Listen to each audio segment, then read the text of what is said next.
On top of that, we found that retention of nitrogen, an important species of nitrogen for plant nutrition, is brought down by 6 to 1.5 times by adding 30% biochar. Helps more of that nutrient to be conserved, the 10% less. So yeah, ultimately it's the decision and in the hands of the biochar, the carbon sink manager, how they best use it.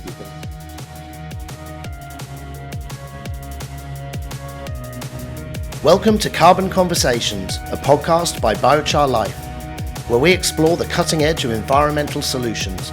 From biochar to smart agriculture to the climate tech revolution, we sit down with experts and business leaders at the forefront of change. This is your host, Matt Rickard. Hey Dries, how you doing? I'm okay, Matt. Thanks Cool. for having me on the show. Yeah, my pleasure. Good to. It looks nice and looks like a nice sunny afternoon in Nairobi. What is it? Well, lunchtime, I suppose. Is it roughly? Past lunchtime. Past People lunchtime. are trickling back 2 in o'clock. after. 2 o'clock, something like that. So cool. Yeah, we're end of the day here, but yeah, thanks for jumping on. It's we're going to get into some stuff around the science, which is had a couple of scientists on here. It's been a while actually. I think David was probably the first, also Hans Peter, and now yourself. So I don't do a disservice. How about you want to give an introduction to yourself, what you're doing there in Nairobi, your work, and then we'll get into some of the questions. Sure. My name is Dries Roobroeck. I'm a migrant from Belgium, a scientific migrant, having stayed in Kenya since 2013. And I'm an associate scientist with the International Institute of Tropical Agriculture, which forms part of the consultative group of international agricultural research. Here I work under the Natural Resource Management Unit, and my designation is Science and Innovation Lead. Two different programs, to name one that has been featured on the show is Plant Village.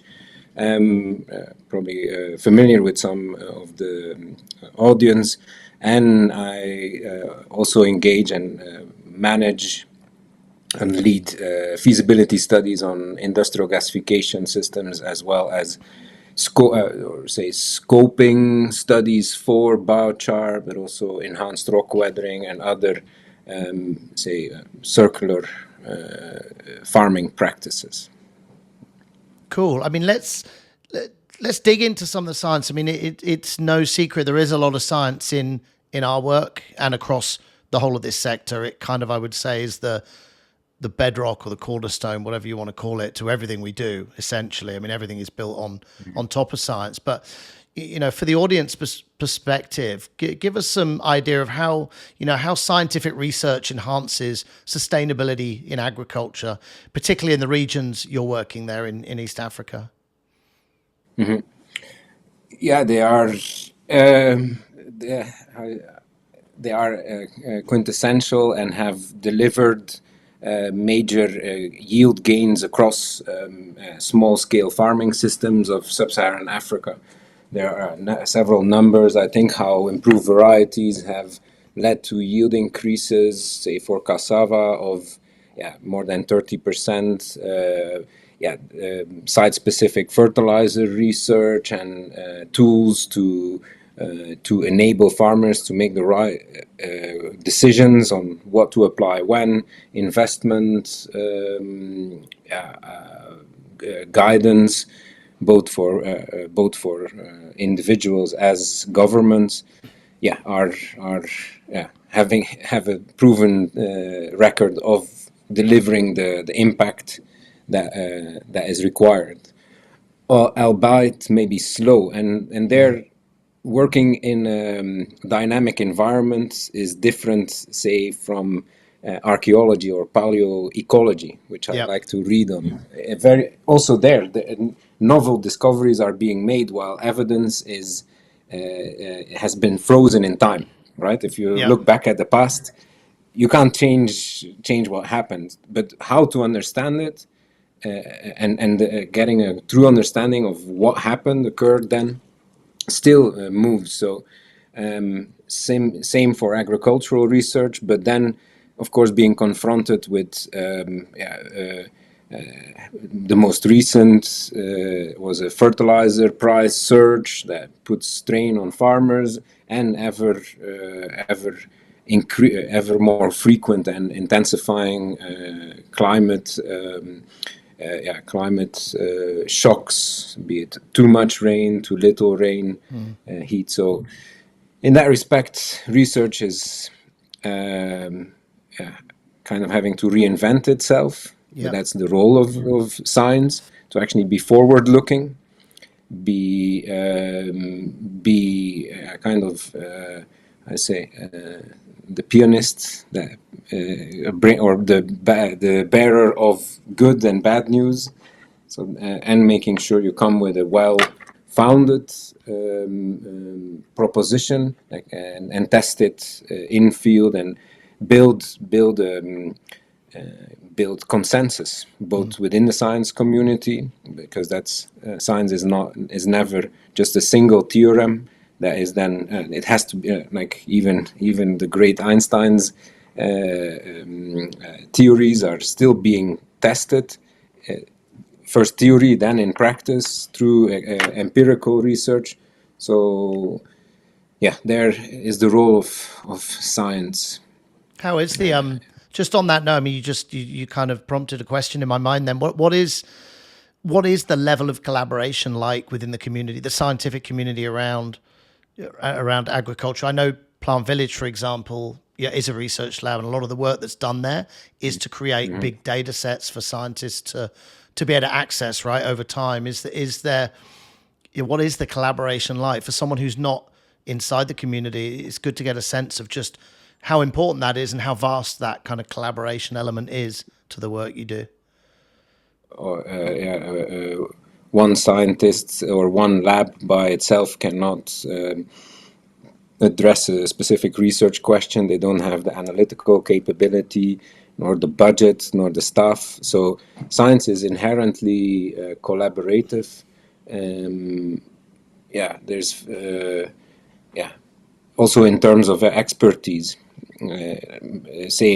knowing the processes or a context and a farming system, but then how to measure it with different techniques is again is a science in itself. Necessarily that always brings together.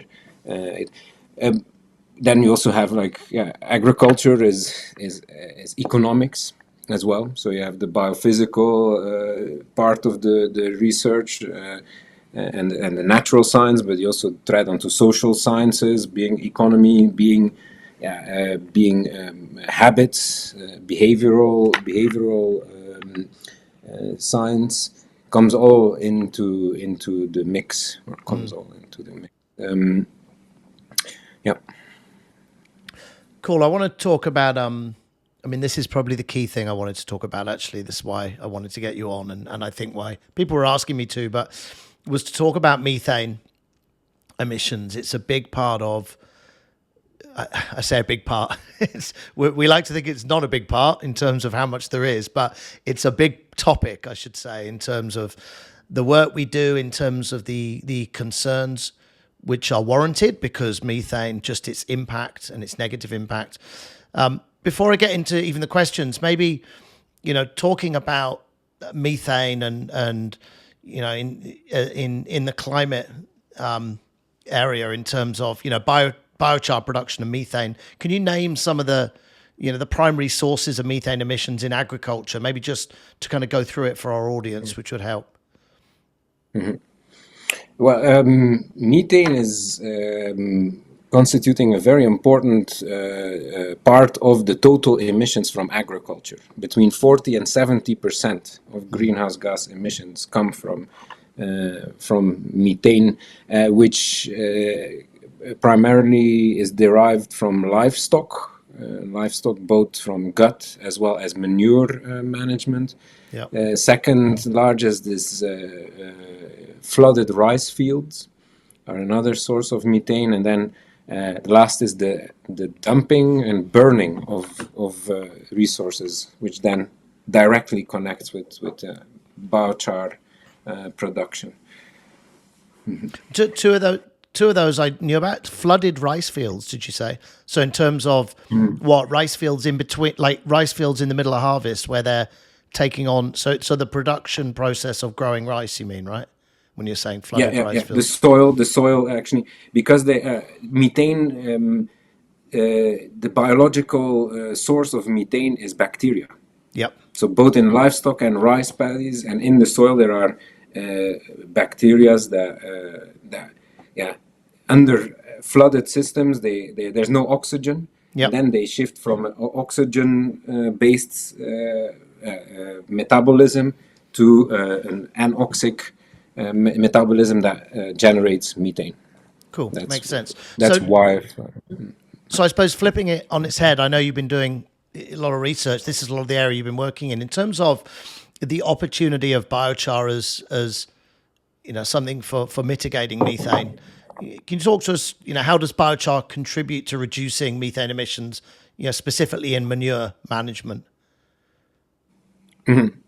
Okay, and then you're alluding to the study that we have recently concluded with colleagues here again. Yeah, in fact, actually, before I didn't actually name the study. I wasn't sure whether it was public yet. I've obviously had a copy and read it, but I don't know if it's public, right? Fresh from the press, or fresh from the press. Okay. Gas chromatographer, we started it November last year. Yep. Incubations with pre-trials, setting it all up. Then started the actual full incubation in February, and it ran for 3 months. Okay. So some of these results you don't get overnight, right? It's sure. So with colleagues from the International Livestock Research Institute here in Nairobi, who are on the continent the most advanced laboratory in greenhouse gas measurement. We did a small study. It frames within a pre-doctoral study. See as well, like by a Kenyan aspiring PhD candidate and a local university here. Where we mixed biochar derived from maize shank at different rates with fresh manure from cattle. Yep. This is a boron breed, which is the most common free-ranging livestock.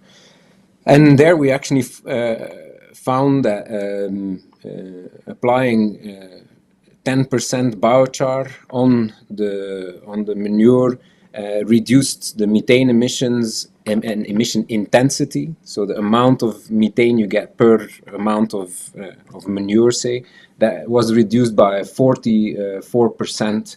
And I'm having to look at my notes here. That's cool. No worries. Look at the numbers if you want to get them right. Cool.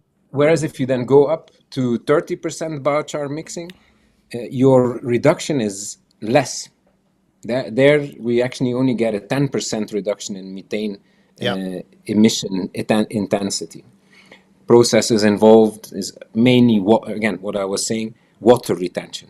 Right. So sorry, just to recap that, I just want to mention. So what you're saying is if you increase the amount, your results are not. So it's getting the amount right when you're charging the biochar essentially to get the best results. From a methane perspective, Matt. Right. Right. We can't, as much as in an offset market, you're always after methane or reducing the footprint. There are other important greenhouse gas species, namely nitrous oxide. Nitrous oxide is a key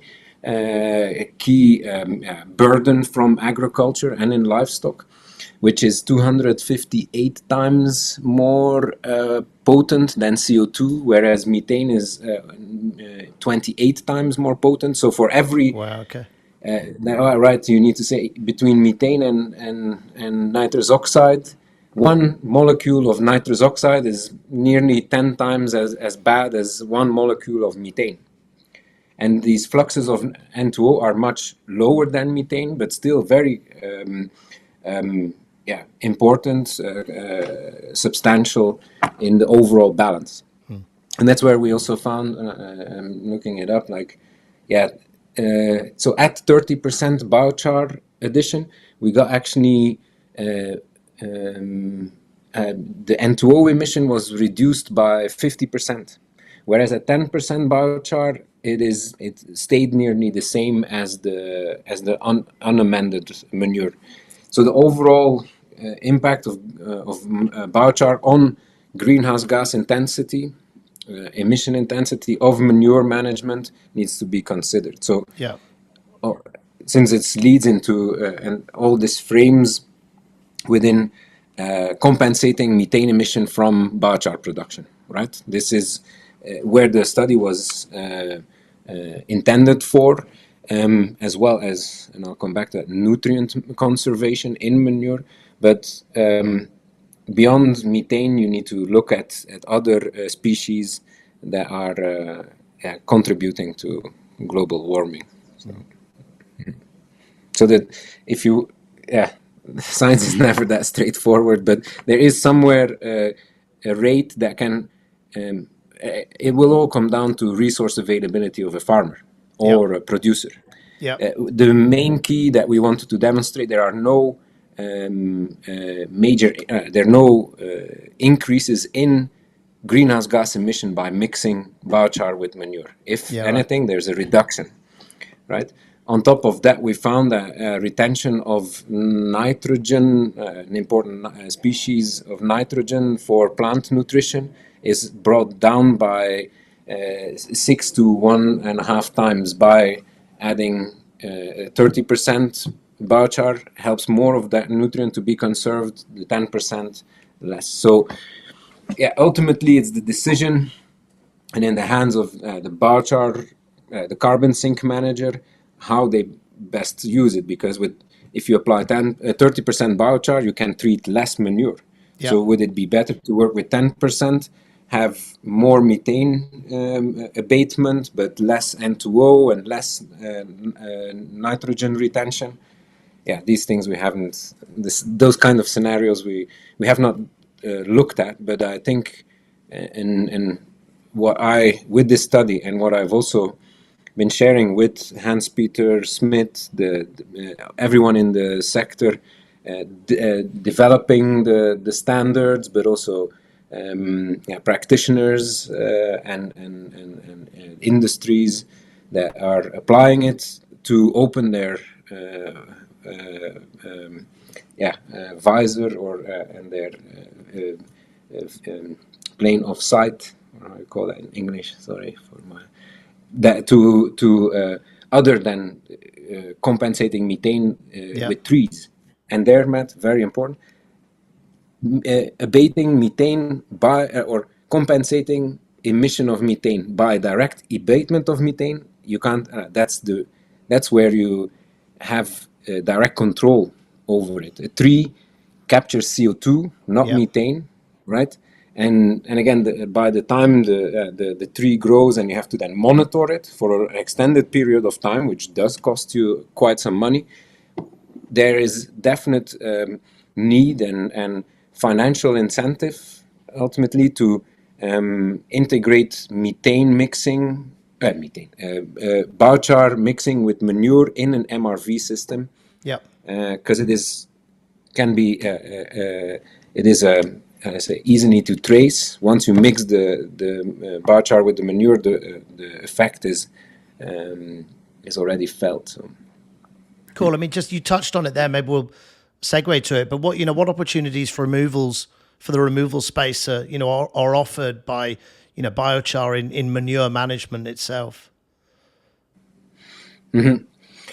Yeah, as I already said, to not have an indirect compensation with CO2 for methane, because methane, as you know, is actually increasing. The concentrations of methane in the atmosphere are increasing more rapidly than even CO2. Yeah. because of effects of global warming, the northern or high latitude systems warm up, and they start to release from their soil methane that was trapped for long. So in that respect, it is important to get a immediate cap and an immediate compensation for that methane, Yeah, right. even if it's little. Plus, so that in that way, the a carbon sink and a carbon credit trader has more or can demonstrate they have an immediate offset, not something that would take 10 years. I don't know with a tree how long it takes to offset that CO2, and less costs, as said, for monitoring, plus a broader impact on the overall agricultural system as well. Sorry, go ahead. Yeah, no, I was going to say, I mean, well, actually finish now because I was going to change topic, but if there's anything else you want to say on that before I switch topics, what I was going to say is, you know, this is obviously very important research. I was going to ask two things. One is, you know, I'm assuming it's now public, the stuff I read, and also, I suppose, what is the next step in terms of this research, because it never stops, right? You're continually kind of, you know, going to the next step of, you know, what's the next step in terms of what you're looking at around methane and manure and charging biochar and, you know, the kind of the reductions. Well, I think there's from the literature study we did in preparation of this paper, we also found that there's actually rapidly growing international and global research on the topic of using biochar for manure management. So there's one, I believe, from a research community, need for specific attention to this, to collate and to understand or from existing studies to know what mechanisms, what processes, what is the range you can expect, because you need to have a safe range and work at the higher margin, right? That's the same with for methane. You always assume the highest level, and you want to narrow the range as much as possible to have robust and fair accounting. So those ranges need to be set for different application rates of biochar and mixing rates with manure. Same for manure quality, but bringing together manure research is probably one of the together with crop science dates back very long. Yeah, right. Because manure has always been around. So. And that's what I found most enlightening.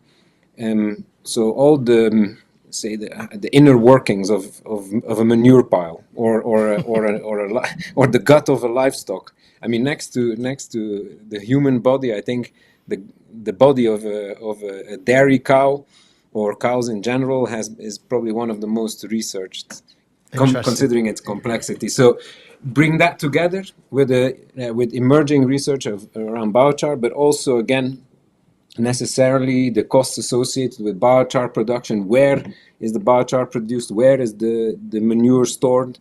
How much do you need to effectively abate and compensate methane from the kiln? But how much surplus do you have as well? So, as I said, research coming together to have a cross-cutting and cross-pollination of existing information and defining, carving out, these are key research gaps for use of biochar in an integrated manure management, because there are so many other strategies to reduce methane from livestock as well as rice paddies. And I don't want to be seen as selling biochar as the one fix to all, or no. It actually is it offers how I tend to call it. It refurbishes the apartment, and therefore the tenants, stay longer in the apartment, rent more, also are willing to rent for a higher rate, right? Get me? Like, if you can demonstrate that the biochar also helps in manure management, ultimately a carbon offset company could start to look at other emission abatement certificates than biochar or than carbon removal from biochar. Cool. It's a great. That's a good analogy. I like it. It makes sense. So. Let's switch topics a bit and talk technology. I know when we did our pre-call, we had a catch up, and you were showing me some of the stuff you guys are working on, that you're working on Plant Village, and maybe talk to us about some of the technologies you're using for biochar production. How they're helping crop residues and soil fertility, and let's talk more on the tech angle of what you're doing. Yeah, there it both serves the purpose of increasing output capacity of biochar in dispersed low density feedstock systems, maize stover. I mean, there's in Kenya alone, made a ex ante, like a prediction based on crop yield levels, livestock densities, then other demands for the residue. If you discount for all of that, in Kenya there is 17 million tons of maize stover and shank left unused, right? And that's even accounting for agronomic practices like covering the soil, which is currently not done, right? 17 million tons of maize stover and shank. How do you convert that, right? I mean, there's systems that both need low and cost-effective labor, higher output capacity with a kiln. Everyone in the sector knows with the standard kiln you can do 2 runs, 3 runs if you really squeeze it, mainly because it's static. The char sits in the kiln. So I'll come to the mechanical engineering that we applied to tackle that part, output capacity, and being able to address this massive volume of feedstock in a short enough period of time, because the 17 million needs to be done in, say, 1 month after harvest. Yeah. Next to that is coming back to the controlling of methane emissions. As an offset market and carbon credit trader, you want to have this methane within a small margin of error, right? Maybe 2% plus, 2% no more, because otherwise you will always have to plant more trees, and even than at the highest margin that has been reported for safeguards. So with the automated rig that we developed, and that I must give credit to Plant Village for their support financially, and also in terms of seeing that there's a critical gap between, say, artisanal infield farmer-driven biochar production, and then the industrial setups that are costing upward from $20,000 to $30,000, and also still have needs for electricity. So in between there, we took the kiln principle remains the same. We actually raised it, put a drying bin on top with a hot air, where the hot air is actually pulled into the drying bin, so we can get to the lowest possible moisture content. Next to that, methane emission from the kiln occurs when the wind speed drops. Have you ever run a kiln, Matt? I not run a kiln myself, no. Everyone in the field of biochar must go and run a kiln. Okay, 1, it's bloody hot.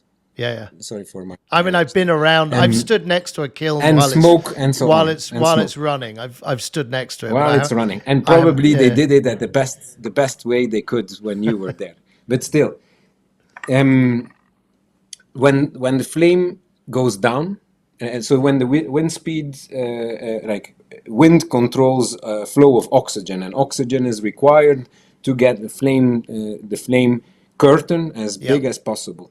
When the wind drops, you actually the flame reduces and even disappears for a moment, and then you go to smoldering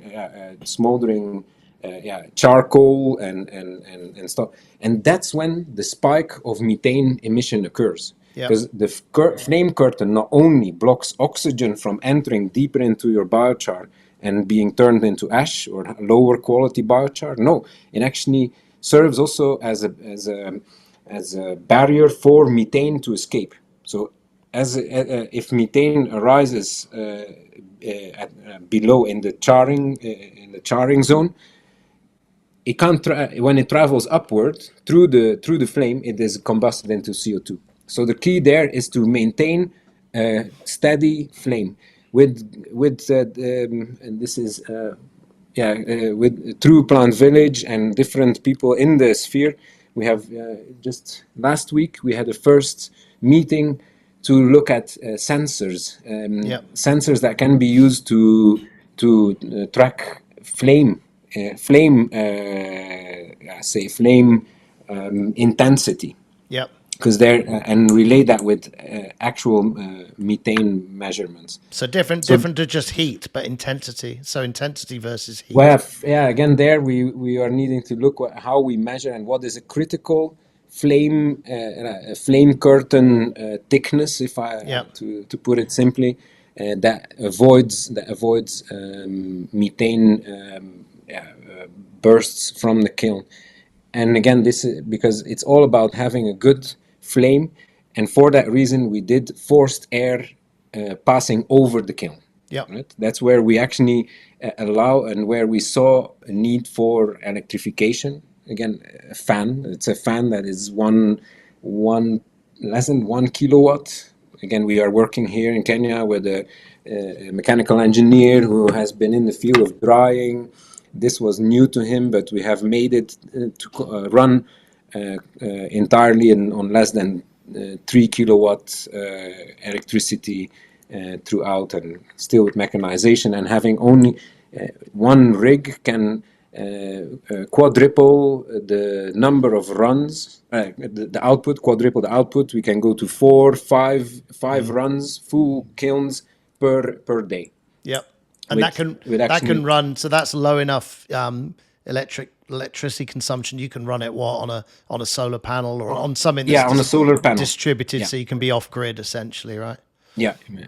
Again, like other parts, if we're talking about lifting the biomass, but that's only intermittently. That's not needed throughout. What we're talking about is a fan that needs to blow continuously, the mixer, right? Because if you ever run a kiln, you have to keep mixing it as well, right? Or feed in very slowly, and then you have we want everyone to have maximum use, not just sit there and just feed in the biomass slowly. To be clear, this system serves a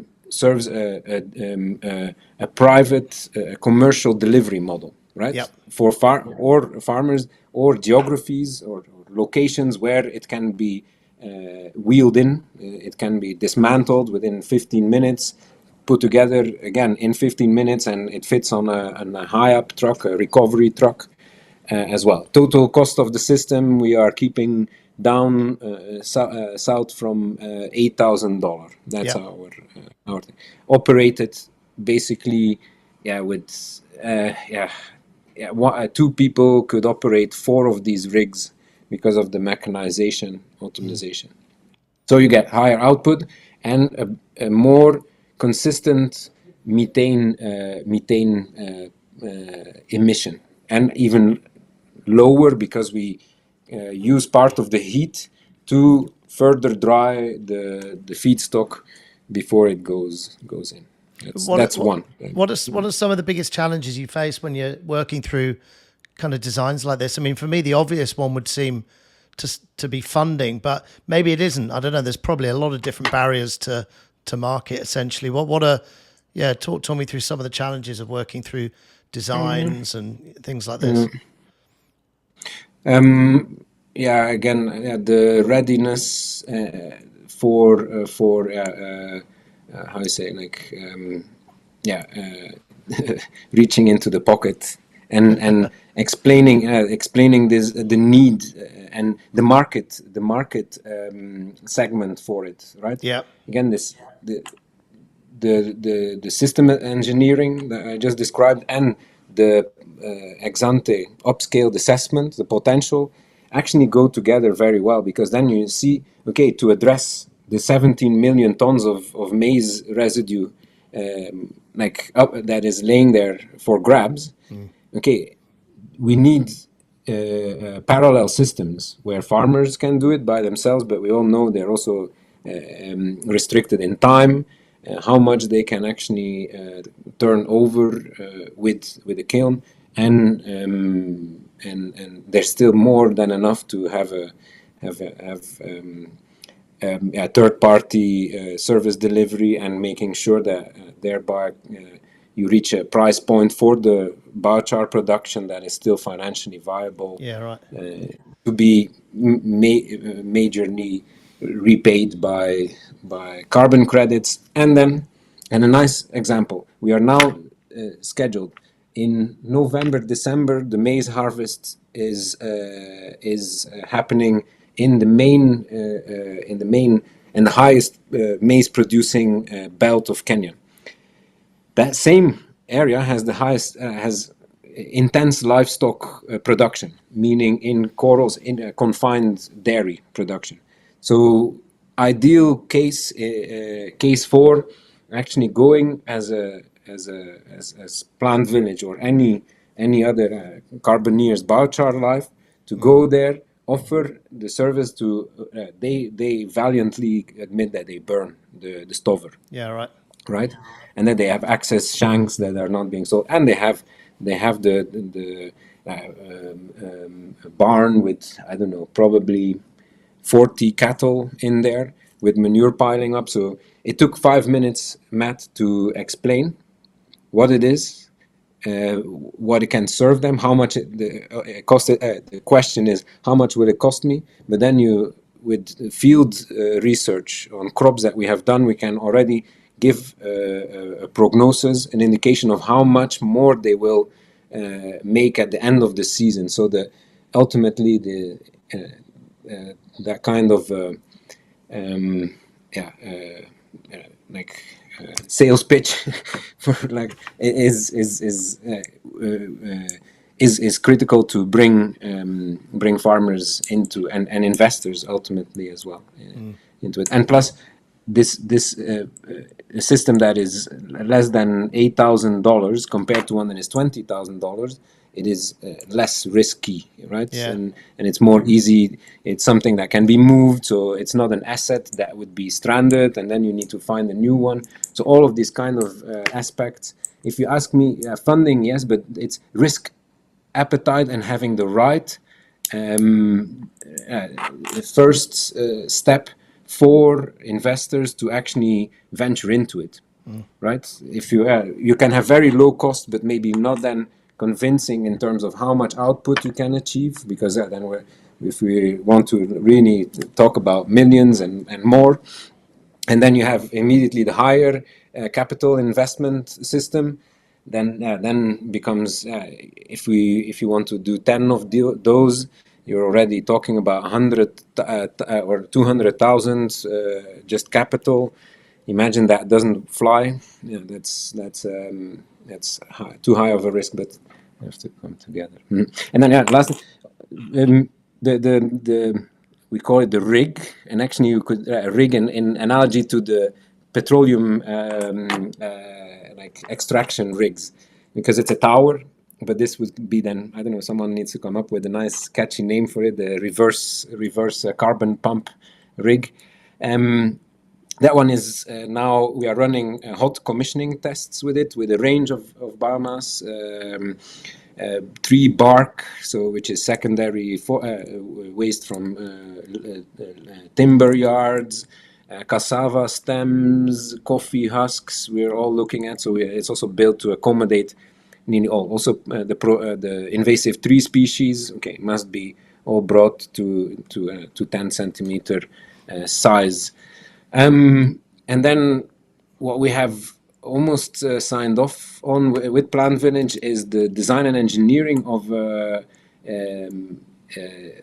pyrolysis system for cassava drying, using Cool. the peels and the disease stems from the same catchment area where the root is being collected from. And that's based on a technology applied by DSS Plus. It's an international engineering consultancy company. They use that principle, the technology, for coffee drying, cocoa drying, rice, and so on. And now we have brought the thermal dryer, the requirements in size, in operation, for a catchment area of about 5 kilometer radius, not really big, to operate year round.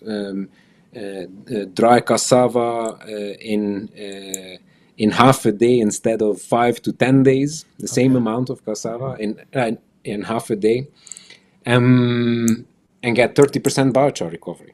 30%, actually, and high quality, low methane, no methane emission, because the gas is being directed through a burner, and as well giving an value augmented path for farmers to eradicate the diseased cassava stem. So important, because they keep on replanting it. Even you can identify it, but what do you then do with it? Even if you let it rot, still it could be transmitted back into your farm if you haven't sterilized it, right? And sterilization is key, but sterilization at a cost, instead of reaping and harnessing the heat from it. The technology has been operating with rice husk. If you ever ran a kiln, rice husk is pretty difficult to pyrolyze. That I do know, because of yeah. its. Yeah. Okay. I don't want to for everyone listening in, that I'm not just saying. No, they run their coffee drying systems with rice husk, actually, because coffee, the residue to produce ratio of coffee is not favorable for it. For cassava, actually, we have an excess, and then we link it. The last part of the utility is then where the biochar is being used to generate to produce rooted cassava plantlets. Okay, this one also does it. The thumbs up. It's the first time I've seen that. Yeah, okay, I talk too much with my hands. That's it. No, it's all good. So there is unlocking access to clean seedlings, and if they would buy it separately, it costs 7 to 10 times more than the current planting material. But through the utility and drawing on the revenue from market-ready dried cassava, direct sales, you can increase your selling price significantly, and the income from the carbon credits and the biochar used for mixing with manure. You can actually discount the price for these clean seedlings to a point where it's only twice as expensive than the standard one. But then you can start to tread into the area where the reduced mortality from those plantlets is adding to the increased productivity and gains that would offset the higher investment. So I know it's a lot, but when you asked what is keeping development in the space of say pyrolysis systems is funding. Not really. The pace of developments might, because the more you if you dedicate and put real a whole team of dedicated people to it, yes, it can move faster. But finding the exact I say the all of the parts of a agricultural value chain, ranging from cultivation to processing. It's really complex, and understanding how those need to be tied in to come with a low risk proposition, and also that is geographically suitable as well. So because this cassava dryer, there we start to talk about a total capital investment of $200,000, right? But which with Hoodies, who works with Plant Village and in business model development, we have now established that while giving discounted rates for this farm inputs, and operating it for 246 days, we can repay that investment within 4.3 years. Yeah. So that's what actually is needed to enable pilots to be set up, and adoption of existing technology, again bringing together different expertise ranging from thermal systems design to pyrolysis unit design to farming systems, apical cutting. Apical cutting is this technology that they use for producing high number of plant material in clean, sterile environment. That's Cool. Look, hey Dries, we're nearly out of time. Maybe we'll end on a kind of word of advice, in terms of obviously the work you do. What advice would you give to scientists, to policymakers that are out there looking to kind of scale biochar production models, manure management? What's the kind of key piece of advice you'd be giving? Dedicate one day to reading up on the latest research, because it moves very quick actually. Yeah. I've not done. I did a bibliometric analysis for like 3 years ago, up till 2020, and the number of papers on biochar and pyrolysis for Africa alone, that was for Africa alone, went in the 10 years prior from maybe 10 papers a year to, it's been too long, 500 papers a year. Yeah. And really, I must have been now, there's an exponential growth in it, so a lot to keep up with. And ranging from different pyrolysis technologies that can be suitable for different contexts. So to get a good feel of the latest status. Cool. That's scientists. Scientists need to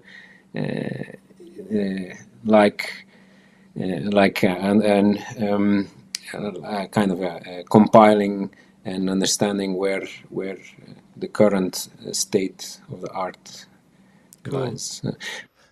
For policy and investment, there I advise them to make available funds for researchers at national systems, at universities, to actually dedicate that time.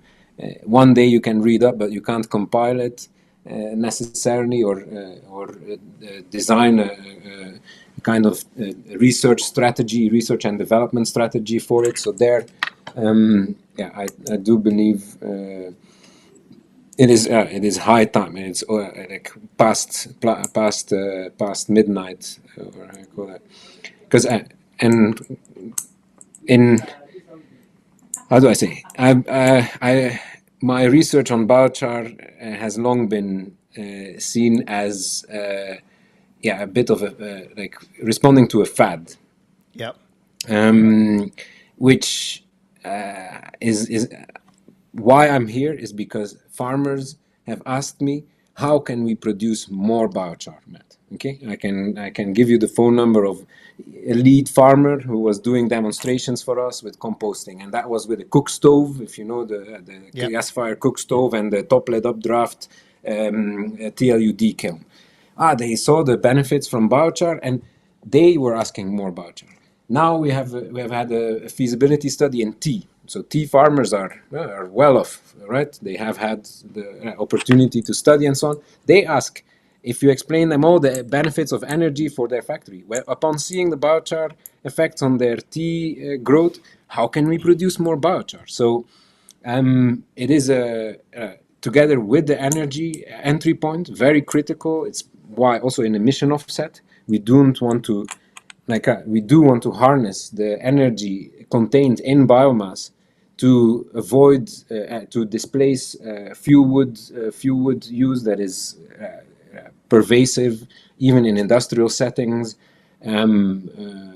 across global south value chains, as well as avoid any expansion of fossil fuel and even gridded electricity, because it also has quite a big footprint. And there, in that respect, I think there is need for an honest and up-to-date assessment of the potential for pyrolysis and biochar farming in the global south within the specific contexts, because the narrative has been for too long been based on findings for the industrialized nations that have entirely different energy access, utilities, and also different soils, Matt. Yeah. Last question. How old are the soils, the deep red soils? You're in, are you in Thailand. Are you in Thailand? Yeah, Yeah. Thailand. Thailand, you also have these Not everywhere, but rust-looking soils. not everywhere, but we Not do everywhere on the no, ridge. but On the ridge. we do in places. Yeah, it kind of On the varies. I'm up in the crest. hills, but you do get them. Yeah. You get that's not. You get clay areas. You get, I don't know what the deep red soil is, but you were going to ask me a question, were you? Yeah. How old is that soil? How old is that? I'd have to hazard a guess. Yes, please. It's because like such things are important. How old do you think it is? Like, I mean, it would be thousands of years old, but is it? I would assume, but is it tens of thousands of years old? maybe as a benchmark, is it dinosaurs? Right? Are those soils older or younger than the dinosaurs? I would have said younger by far. Older. Okay. Precambrian. There you go. Precambrian. They Wow. are dating back. They are the oldest soils. That's the last stage of soil development. Yeah. You can't change a soil further, and that's the perspective why biochar, and again with its cascading uses of manure and nutrient conservation, especially in systems that are resource low on resource endowment, both financially and nutrient farm input wise, for small scale farming systems. So very important mindset change. The soils are older than the dinosaurs. Okay, That's cool. 200 years old. So 200 million years old. Maybe a good title for this podcast. Soil is older than the dinosaurs. Yeah. So the deep red clay, very different. The soils in the global north are only a few tens of thousands of years old, because that's through glaciation and so on have been rejuvenated. Biochar, as I said, refurbishes the apartment. So old apartments are in dire need of new plumbing, new electric wiring, plaster, paint. Yeah, and that's why biochar has been giving consistent positive benefits in tropical farming systems that are up to 60% of the land cover exists of 200 million years is the oldest you can get, but anywhere from more than a million, you're talking of need of how you call that, an overhaul and some plastic surgery. Cool. Hey, Dries, look, it's been good to chat. Before you knock off, where do people find out more about yourself or connect with you or read any of your studies? Any links My that work, you'd like? Yeah, any preferably links? about my work. Yeah, any Well, links you'd like me yeah, to leave links. in the speaker Yeah, notes? actually, yeah. My LinkedIn handle. I Okay. post, I repost, and then I'll also share you a video. Both of we did a pitch to X Prize. Unfortunately, we're not selected. Plant Village got in the top 100. So I'll send you a link to a YouTube video where the offerings on biochar production that I described in the podcast are featured as a total service with farm inputs, as well as another video talking about what we did in a feasibility study for industrial gasification, combined electricity heat generation biochar for the tea sector in Kenya. Okay. Well, for Those are anyone all of watching the or scaling listening, models. I'll leave those links in the speaker notes so people can take a look and read up. But look, thanks for taking the time out of your afternoon. Appreciate you sharing so much, and keep up the great work, because it's obviously very important for the sector. So As everyone, and I invite further collaboration and I hope we inspire young scientists, young entrepreneurs to take up and bring this to new further heights, and heights we never anticipated. cool. Thanks, Chase. Thank you, Matt. Thank you.